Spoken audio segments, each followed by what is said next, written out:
nouvelle vidéo et il s'agit cette fois de ma pile à lire pour le mois de la fantaisie qui a lieu du 1er mai au 31 mai et qui est organisé comme chaque année depuis de nombreuses années par Steph de Piketty Bookin. Cette année, la thématique c'est la forêt enchantée et je vous invite vraiment à aller voir la vidéo de Steph qui est hyper drôle.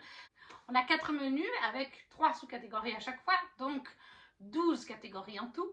Et pour chacun des menus, Steph a fait venir un invité surprise. Steph a fait venir un invité, une créature magique.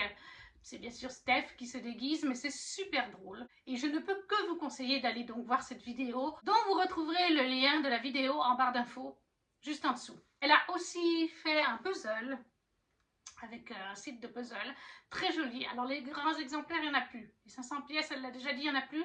Il reste un petit peu de stock pour les mini puzzles. J'ai peur que d'ici à ce que ma vidéo sorte, ce soit trop tard. Mais en tout cas, super boulot de la part de Steph, comme chaque année. C'est avec grand plaisir que je participe. Alors, les vidéos pile à lire, vous avez déjà eu celle du Tarot Book Challenge il y a quelques semaines. Et la semaine prochaine, vous aurez celle du Flowers Book Challenge, qui est organisée par Madame Errance. Parce que vous risquez de voir les mêmes livres un petit peu. Pas tous les mêmes livres. Parce que par exemple, dans le Tarot Book Challenge, j'ai mis 2-3 romances. Ça ne rentre pas dans le mois de la fantaisie. C'est pareil pour le Flowers Book Challenge, j'ai mis 2-3 romances. Ça ne rentre pas dans le mois de la fantaisie. La fantaisie rentre, mais pas la romance. Donc forcément, vous allez avoir, si vous regardez mes vidéos, vous allez avoir un petit peu des piles à lire assez communes. Forcément, le mois de la fantaisie, c'est sur un mois. C'est pour ça que je filme cette vidéo en premier. Déjà, elle va sortir dans les environs du 7 mai, quelque chose comme ça.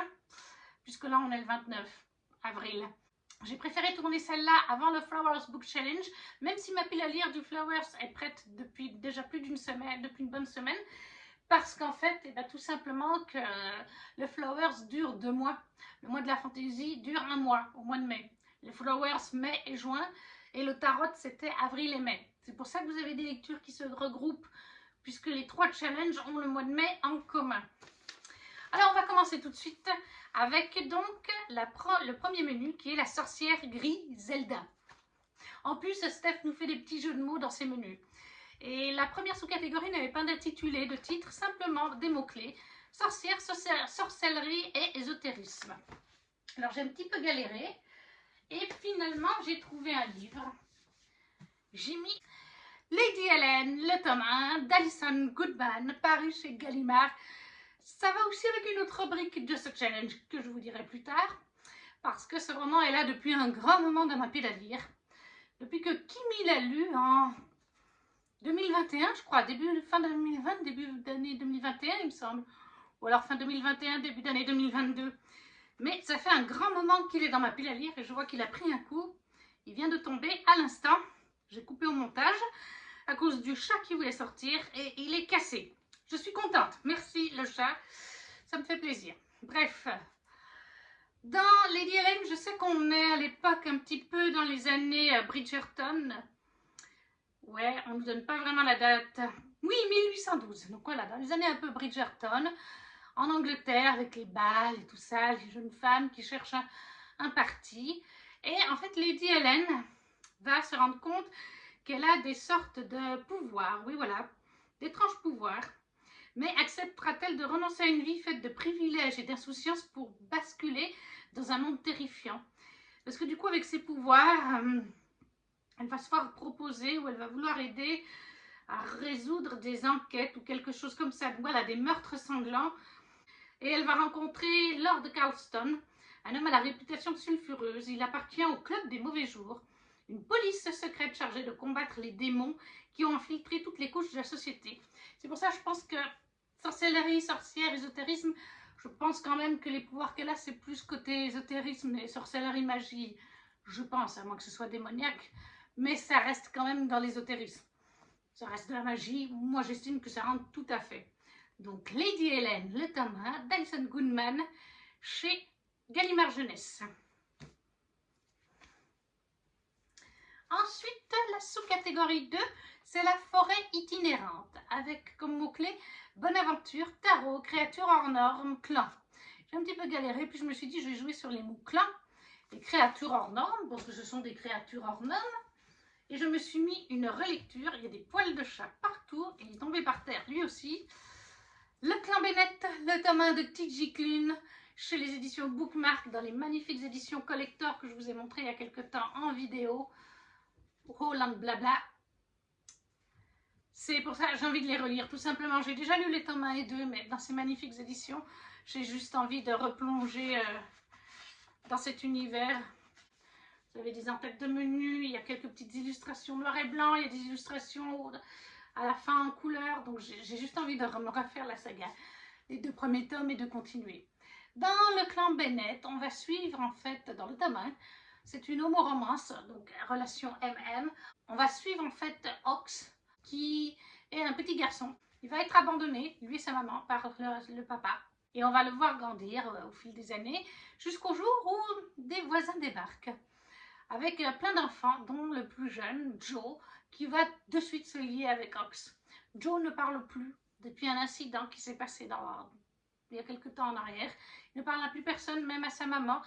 Et c'est un blocus. Et en fait, quand il va voir Ox dans la rue, parce qu'ils vivent dans la même rue, il va se mettre à parler. Il va se mettre à parler à Ox, à lui poser plein de questions sur lui, à l'inviter chez sa famille. Et du coup, tout de suite, la famille va accepter Ox en lui disant bien, Joe, il parle plus. Depuis qu'il a eu tel problème, il ne parlait plus et toi, tu lui as permis de reparler. Donc, tu seras toujours le bienvenu dans notre famille pour cette raison. On va les suivre au fil des années. Ils vont mûrir, ils vont grandir ensemble. Et petit à petit, des choses vont se développer entre eux. On est aussi avec une famille qui, une fois par mois, ne va pas à l'école, où on demande à Ox de ne pas trop approcher de la maison à cette période. Vous doutez au vu de la couverture. Oui, voilà, ici, hein, on est avec des loups-garous. Ox est un Joe et sa famille sont des loups-garous. Voilà, pour le Clan Bennett, le tome 1 de T.J. Klune chez Bookmark, l'édition collector, pour la catégorie forêt itinérante, clan et créatures hors normes. Ensuite, en 3e sous-catégorie, qui est déjà la dernière de la sorcière Griselda, c'est chasse aux sorcières avec Dark Fantasy, enquête, meurtre et anti-magie. Et là, j'ai joué sur les mots-clés Dark Fantasy, tout simplement. C'est une lecture commune que je dois faire avec Ludivine. Les garçons perdus, donc, qui est le tome 1 de La mémoire des cendres. Hein, oui, voilà, La mémoire des cendres, chez Corrigan, en édition collector de C.M. Stern. Alors, je sais que c'est de la dark fantasy parce qu'il se passe des choses, il y a pas mal de warnings au début. Il me semble qu'ils les ont mis d'ailleurs. Oui, voilà. Prostitution, violence physique et sexuelle, scènes de sexe explicite, drogue, suicide, homophobie. Voilà, donc on est sur un roman qui est bien dark fantasy, dark romance certainement, dark romantasy peut-être qu'on peut dire. Je sais qu'il y a des gens qui l'ont arrêté, qui n'ont pas aimé, d'autres qui l'ont lu au bout mais qui ne l'ont pas aimé, d'autres qui ont quand même bien aimé. Kimi m'a fait une review, je crois qu'elle va quand même lire la suite, mais par exemple, eh bien, sur Instagram, il y a Dylan de Vinted Navy Books, je crois que ça s'appelle comme ça son compte, lui il a lu. Il a aussi lu, c'est du MM, ses relations entre hommes. Il a aussi lu Prince Captif, qu'il adore, de C.S. Pacat, qui est aussi beaucoup d'avertissements de ce genre. Et il a adoré C.S. Pacat. Par contre, C.M. Stern, ça n'a pas passé. Donc, à voir. Moi, j'ai adoré aussi Prince Captif. Je sais que Ludivine aussi aime bien Prince Captif. Donc, on s'est mis en lecture commune ce premier tome, Les Garçons Perdus, de C.M. Stern, chez Corrigan, pour la dernière sous-catégorie qui était donc Chasse aux sorcières pour le côté Dark Fantasy. Le deuxième menu s'appelle La Fêlée. La Fêlée, vous voyez. La première sous-catégorie, c'est se sentir pousser des ailes avec une relique de Mapale. Et c'est là qu'on en revient à ce cher Lady Helen que j'ai complètement abîmé, puisque ça fait partie des reliques de Mapale. C'est vraiment, quand on remonte dans Mapale, dans mes reliques, les premières reliques, c'est la guerre des clans, mais c'est genre le cycle je ne sais pas combien. Donc ça va pas, vu que j'ai recommencé au cycle 1 avec les enfants. Et dans les tout premiers, il y a celui-là. Et comme il me fait très envie, je me le suis mis, tout simplement. Donc, je ne vais pas vous en reparler. Lady Helen, le tome 1, Dyson Goodman pour se sentir pousser des ailes, une relique de Mapale. La deuxième sous-catégorie de ce menu, c'est Fairy Tales. Contes, royauté, château, princesse. J'ai hésité, j'en aurais eu plusieurs, mais j'ai mis finalement, parce qu'il faut que je lise en mai pour le Tarot Book Challenge aussi, Silver in the Bone de Alexandra Bracken chez l'édition Fairy Loot. C'est donc en anglais. Il est sorti, comme je vous ai déjà dit dans l'autre vidéo pile à lire, mais si vous ne l'avez pas vu, il est sorti en VF chez De Saxus. C'est la malédiction des os dorés. Je ne sais plus, la malédiction des os, ça c'est sûr. Mais je ne sais plus la fin du titre. Mais voilà, moi je le lis en VO puisque j'ai la magnifique édition Fairy Loot qui est aussi très belle. Voilà. Et là, on est sur de la réécriture de contes. Je pense que royauté et château doivent rentrer aussi puisqu'on a en fait de la réécriture du conte du mythe du roi Arthur, tout simplement. Puisqu'on a une jeune femme qui va dans les anciennes cryptes, les anciennes cryptes des sorciers noirs. Elle cherche des trésors à l'intérieur. Et il y a une rumeur à propos d'un anneau de pouvoir. Comme j'ai déjà dit dans la vidéo précédente, un anneau pour les gouverner tous. Bref, un anneau de pouvoir lié à la légende du roi Arthur qui pourrait libérer son frère, Caleb, d'une malédiction. Mais ils ne sont pas les seuls qui cherchent Coveted, ça doit être cherché. Voilà, c'est juste le début, le premier paragraphe. J'ai pas besoin d'en savoir plus. Réécriture ou inspiration du roi Arthur. Il me fait très envie. Alexandra Bracken, Silver in the Bone. En plus, non, ce n'est pas un one-shot par contre. Comparé à l'or de la même autrice, il y a bien marketé. Hein.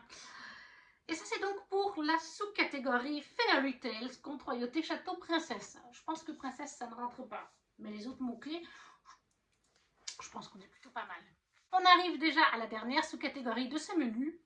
Et c'est Poudre magique. Livre court qui te fait le plus envie. Bon, alors, il y a beaucoup de livres qui me font le plus envie. Livre court, j'en ai pas des masses. Après, celui-là, il n'est pas très long, puisque j'ai mis Frost and Nectar, le premier tome de C.M. Crawford, chez les éditions Corrigan. Je l'ai depuis quelques mois dans ma palme, il me fait envie depuis sa sortie. Je sais que là, c'est pareil, il y a des gens qui ont détesté, il y a des gens qui ont adoré. Donc, moi, j'ai envie de me faire ma propre idée. À 26 ans, Ava ne croit plus en l'amour. La jeune femme, mi-faée, mi-humaine, abandonnée à la naissance, s'est toujours sentie comme une paria. En plus, elle découvre le jour de son anniversaire que son petit ami la trompe et elle s'enfuit pour échapper au sombre avenir auquel elle semble destinée. Alors que Thorin, le roi des faées, annonce qu'il va la choisir pour devenir sa reine, Ava ne comprend pas. Pourquoi le roi voudrait-il qu'elle monte sur le trône alors qu'ils se sont détestés au premier regard? Que cache son sourire diabolique, son air glacial et son allure tellement séduisante? Dans les couloirs d'un palais qui résonne de 1000 complots, Ava découvre qu'elle ne peut faire confiance à personne, à commencer par le roi lui-même. Mais le plus grand des dangers, c'est cette étrange attirance qu'elle commence à éprouver pour lui. Voilà, donc il me fait très envie. Et il est quand même pas très long puisqu'il fait quoi, 325 pages, quelque chose comme ça. 330. Ouais, 330 pages. C'est comparé à certaines briques que je lis, il n'est pas trop long. Donc Frost and Nectar, le tome 1 de C.M. Crawford, chez les éditions Corrigan, pour Poudre magique, livre court qui te fait envie. Le troisième menu, c'est l'elfe Stephawen. Et la première sous-catégorie s'appelle Speed Dating. C'est facile, c'est amour, romance, love, donc romantasy. Alors j'ai mis ça, c'est pas vraiment le tome 4 des accords corrompus de Kelly Sinclair aux éditions Bookmark, les belles éditions intégrales, il y a 2 tomes à la fois. Il y a de la romance dedans, il y en a. Donc moi, je pense quand même qu'on peut appeler ça de la romantasy. Il y en a, mais c'est 50-50, je dirais, avec le restant de l'intrigue. Quand même, il y a pas mal de complots politiques, de guerres et tout ça. Mais il y a de l'amour, donc moi j'estime que ça rentre. Et ça me permettrait de finir cette double intégrale, qui est l'intégrale 2.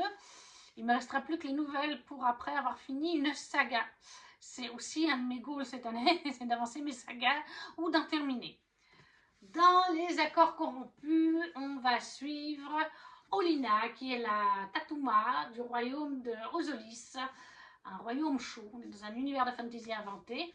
Et en face, il y a un autre royaume, le royaume de Glacium, un royaume de glace. Depuis un certain temps maintenant, les deux royaumes sont en paix. Ils envoient, avant ils étaient en guerre, et ils envoient des émissaires pendant plusieurs mois d'un royaume à l'autre. Et là, les émissaires de Glacium sont à Osolis. Et en fait, Olenna va se lier avec le prince du royaume. C'est son frère, son grand frère qui est le roi. Il a envoyé le prince parmi les délégués. Et il va malheureusement arriver un petit souci. Et Olenna va devoir aller sur Glacium. On va la forcer à partir en douce sur Glacium. Mais ça ne lui déplaît pas parce qu'elle veut mener son enquête sur le petit souci qui s'est passé dans son futur royaume, comprendre ce qui s'est passé, et elle est sûre que c'est aussi lié au royaume de Glacium. Ça, c'est vraiment les bases du tome 1. C'est tout un univers, il y a des complots politiques, il y a de la guerre, il y a de la romance, il y a de la fond de famille aussi là-dedans, moi je trouve, dès le tome 2, même déjà un petit peu dans le tome 1, mais surtout dès le tome 2, on a de la fond de famille. Olenna se trouve vraiment une famille de cœur à quelque part. Donc voilà, Accord corrompu, le tome 4 qui est Rêve de liberté de Kelly Sinclair chez Bookmark dans les intégrales collector pour le sous-menu, la sous-catégorie Speed Dating, Amour, Romance et Love. La deuxième sous-catégorie de ce menu, c'est F contre Fae, avec guerre, complot et trahison. Oui, alors ce roman aurait très bien été, mais finalement... Oh, un chat a dû me griffer mon collector. Bref, c'est pas grave. Mais finalement, j'ai mis Bond Smith, le tome 1 de Nikki Proprieto, en anglais, édition Fairyloot. Je me suis mis 2 livres en anglais au mois de mai. Il faut être barjot, surtout que je vais aux Imaginales en mai et que je vais aussi au Médiéval d'Andélie, une journée avec les enfants du travail le samedi. Clairement, le samedi soir, je vais pas avoir envie de lire. Le week-end d'après, de nuit, les Imaginales, je vais pas lire des masses. Et je me suis mis 2 livres en VO. Mais c'est... Enfin bon, bref. Nikki Proprieto, donc l'édition Fairyloot, Bond Smith, qui est traduit en français chez Lumen et qui est la forgeuse d'os, si je ne me trompe pas, en VF. Et là, qu'est-ce qu'on nous dit? Ready your blade, defeat the undead. Prépare ton épée, défais les non-morts. Je crois qu'on va suivre une jeune femme. Je vais peut-être aller chercher directement sur Booknode. Oui, voilà, je vais faire en français, ce sera plus simple. Donc, on nous dit, elle ne laissera personne, ni vivant ni mort, se mettre en travers de son chemin. Vren descend d'une longue et noble lignée de Valkyres. Ces guerriers dotés de pouvoirs magiques occultes ont pour mission de se débarrasser des fantômes qui s'attardent sur Terre et sèment le chaos dans leur sillage. Alors, quand vient l'heure de son épreuve d'initiation, pas question pour la jeune novice de décevoir qui que ce soit, et surtout pas son père. Sauf que rien ne se passe comme prévu.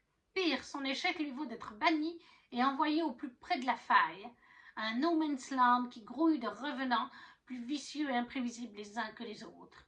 Déterminé à regagner le respect des siens, Vren saisit sa chance le jour où Léopold Valorien, l'irrévérencieux prince de la Maison de l'Or, est enlevé lors d'une visite diplomatique.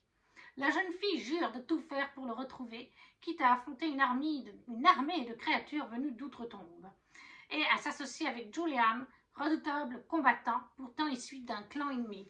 Donc je me dis, si on est avec un clan ennemi, ça peut faire peut-être des trahisons, et puis on sent qu'il y a une espèce de guerre, il y a des complots, ça certainement. Je pense quand même que ça va le faire pour cette sous-catégorie. Donc The Bond Smith, le tome 1 de Nikki Proprieto en anglais, en édition Fairyloot pour Elfe contre Fae, guerre, complot, trahison. On arrive déjà à la dernière sous-catégorie de ce menu, et c'est quête, tout simplement. Avec comme mot-clé commencer, continuer ou finir une saga. Merci Steph, c'est toujours agréable. Et j'y ai mis L'Engrange Temps, le tome 2 de Neil Pfeiffer, qui vient tout juste de sortir. Je l'ai reçu il y a quelques jours à peine dans cette magnifique édition collector. Il est absolument magnifique, voilà. L'Engrange Temps, qui est chez Hachette Roman. Oui, parce qu'il y a Hachette Roman, il y a Hachette Rose. Il faut faire la nuance avec Hachette aussi. dans l'engrange-temps, et donc normalement c'est continuer une saga, ça c'est sûr, mais je pense que normalement on l'a conclu. Il me semble que c'est une duologie. Il me semble vraiment avoir lu ça à plusieurs reprises. Dans l'engrange-temps, on va suivre en fait Sophie, qui est une jeune fille. On est dans un royaume de fantasy inventé. Et en fait, elle s'occupe d'horloges. C'est son papa qui l'a formée au métier. Elle s'occupe de réparer des horloges, d'entretenir les horloges, de les bichonner. Mais ce n'est pas une horlogère traditionnelle. Elle possède le don de comprendre les horloges, car pour des gens comme vous et moi, les horloges ne parlent pas ni quoi que ce soit, elles ne sont pas vivantes. Mais pour certaines personnes comme son fils, Sophie et son papa, les horloges parlent. Les horloges ont une conscience. Elles ont été créées magiquement. Pas toutes, mais une partie. Et Sophie, un jour, quelqu'un va lui amener un engrange-temps. Une horloge spéciale qui permet de remonter dans le temps et ne va pas trop lui laisser le choix sur le fait de remonter dans le temps, c'est le cas de le dire, pour faire certaines choses. Donc voilà, on est sur ce récit de voyage dans le temps. Là, à la fin du tome, on est toujours dans le passé. Et Sophie essaye de réparer certaines erreurs. Elle essaye de retourner à son époque. Moi, j'adore. Vraiment, voilà, je ne veux pas trop en dire. C'est une présentation de livre. Mais voilà, L'engrange-temps, le tome 2 de Neil Pfeiffer chez Hachette Roman. Et c'est... Comment s'appelle-t-il ce tome? Je pensais qu'il... Les heures obscures, je pense. Je pense que le titre est derrière. Et ça, c'est pour, donc, Kate, commencer, continuer ou finir une saga. Ça me permettrait de finir cette duologie si c'en est une, ou sinon, bah, ça avance dans une saga. Ensuite, nous passons déjà au dernier menu avec la silène. La silène, la sirène, vous voyez ce que je veux dire. Première sous-catégorie, mythologie, avec réécriture ou inspiration. Là, je pense qu'on est sur de l'inspiration. J'ai mis les 5 soldats de bambou de Eliane Jolmes chez Plume Blanche. Il me fait très envie. En plus, il est dédicacé de l'année passée des Imaginales. Et j'ai déjà le tome 2. Je crois que ce sera une duologie. Mais en tout cas, j'ai le tome 1 et le tome 2 dans ma palle. Parce que j'ai pris le pack 2024 Plume Blanche. C'est avec des dragons. Ça me fait très envie. J'attends. En fait, il y a tout qui me fait très envie. Je n'arrive pas à tout lire. C'est juste ça. Donc là, je pense qu'on rentre bien pour l'inspiration. Je pense qu'on s'inspire de l'Asie et des dragons asiatiques. De toute façon, il a le physique des dragons asiatiques. Ils étaient 7. Ils avaient sauvé le royaume. Les poètes chantaient leurs exploits aux confins du Zhongguo, des steppes des hauts plateaux jusqu'aux plaines baignées de rizières, des hauts pics enneigés jusqu'aux rivages d'ardoise de la mer Jaune. Ils étaient 7. Ils avaient chevauché l'azur céleste aux côtés des dragons, raillé le peuple de la forêt, vaincu l'armée des morts, instauré le règne du roi Dieu lumière éternelle et apporté au Ki un âge d'or sans précédent. Ils étaient les héros de la bataille du sorcier aux billes de jade. Ils étaient 7. L'un a péri, un autre fut couronné, 5 sont repartis. Ils ont disparu là où s'effacent les légendes. 24 années se sont écoulées. Une nouvelle menace grandit dans l'ouest lointain. Un jeune roi et son ambitieux premier ministre rêvent d'empire. Mais un souverain immortel est de trop sur leur route. Et la survie du royaume dépendait... Et si la survie du royaume dépendait des héros du passé? Je ne sais pas si c'est une inspiration asiatique. Certainement, oui. Mais si c'est juste une inspiration asiatique ou si ça se passe dans une contrée d'Asie... mais je pense plutôt que c'est une inspiration. Je pense que ça rentre totalement dedans. Donc, pour la sous-catégorie mythologie, réécriture, inspiration, les 5 soldats de bambou de Eliane Jolmes chez Plume Blanche Édition. L'avant-dernière sous-catégorie est anthropomorphisme bitlite, avec animaux ou métamorphoses comme mot-clé. Alors bon, j'ai pris Les Mémoires de la forêt de Michael Brun-Arnaud, illustré par Sanoé. Les souvenirs de Ferdinand Taupe chez l'École des loisirs. Tout simplement, on est sur de l'anthropomorphisme puisque ce sont des animaux qui ressemblent à des humains, qui s'habillent comme les humains, se tiennent debout comme les humains, mangent comme nous. Est-ce que j'ai vraiment besoin de parler de ce livre qu'on a vu passer de partout? On va suivre Ferdinand Taupe qui est en train de perdre la tête. Et il va venir voir son ami Renard Archibald Renard qui tient une librairie. Mais cette librairie est un petit peu spéciale puisque vous pouvez mettre vos propres livres que vous avez écrits vous et qui sont disponibles en un seul exemplaire. Et Ferdinand avait dans le passé fait un exemplaire de sa vie. Il avait fait ses mémoires et il vient récupérer ce livre comme il perd la tête. Il a en fait la maladie de l'oubli-tout qui est la maladie d'Alzheimer. Michael Brun-Arnault s'est marqué sur le côté du livre, a travaillé avec les malades pendant 10 ans à l'accompagnement dans un hôpital, à l'accompagnement des personnes atteintes de la maladie d'Alzheimer et des maladies neuroévolutives. Donc c'est un sujet qu'il connaît bien. Je l'ai déjà écouté en audio avec les enfants, mais je sais que le livre est un petit peu différent de l'audio. L'audio a été un petit peu adapté très légèrement, hein, mais voilà, dans l'audio, Ferdinand Taupe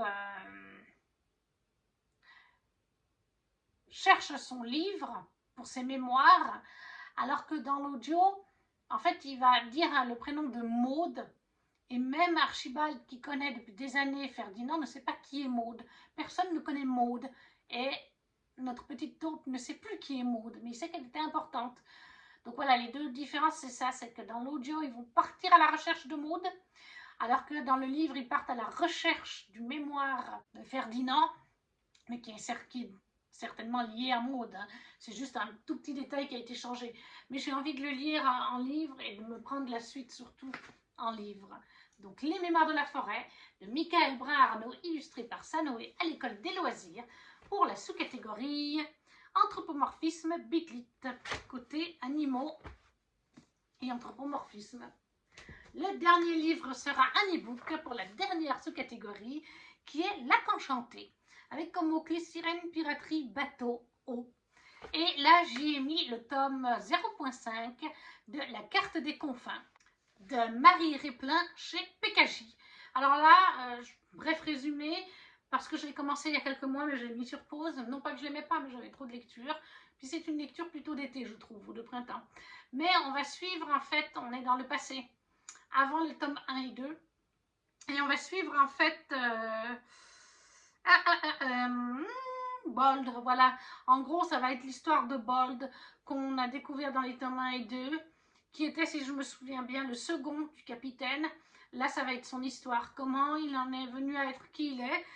Voilà, donc je ne veux pas en savoir plus. De toute façon, je l'avais un petit peu commencé. Moi, c'est tout ce que j'ai besoin de savoir. Personnage que j'avais adoré, voilà, tout simplement. Moi, ça me suffit. Donc, la carte des confins, qui s'appelle d'ailleurs La destinée de la Valonne.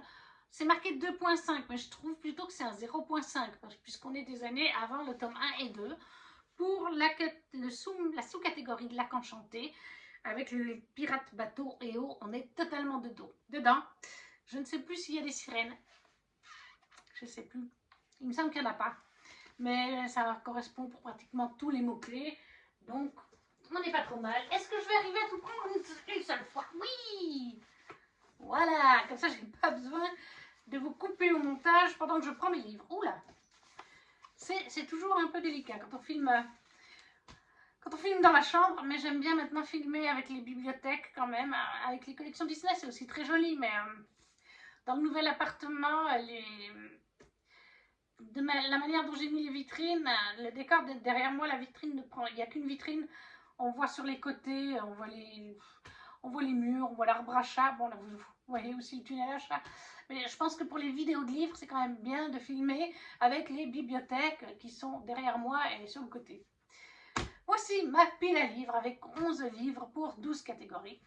N'hésitez pas à me laisser un commentaire pour me dire si vous avez déjà lu un de ces livres, s'il vous fait envie, à me partager votre lien pile à lire si vous en avez une, ou même juste votre pile à lire tout court. Ça me fait toujours plaisir de voir les piles à lire. Si vous ne savez pas quoi mettre, un petit emoji, un petit pouce pour soutenir la chaîne aussi, à partager si vous le souhaitez. Et nous, on se retrouve très vite pour une prochaine vidéo qui sera la pile à lire du Flower Box Challenge de Madame Errance. Ciao, ciao!